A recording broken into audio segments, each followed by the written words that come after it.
যে গাড়ির যে প্রবলেমটা ফার্স্ট ছিল সেটা হলো এই যে এটার কানেক্টিভিটি লুজ হয়েছিল, তো এটা বাইপাস করা হয়েছে।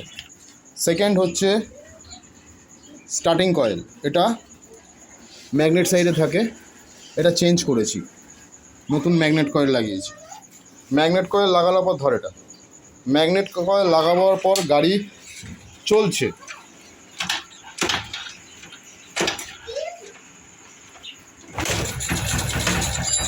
স্পিড নিতে পারছে না, গাড়ি স্টার্ট হচ্ছে, সরে যা পাশরা, তেলটা বন্ধ আছে, ও তেল খুলে দিয়েছি, না তেল বন্ধ, 1 মিনিট, তেল অন করলাম, তেল অফ, গাড়ি স্টার্ট নিচ্ছে কিন্তু পাশরা।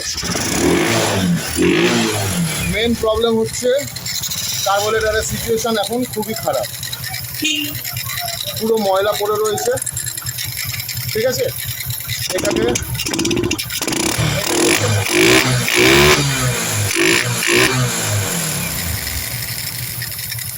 গাড়ির এই সিচুয়েশান, তাহলে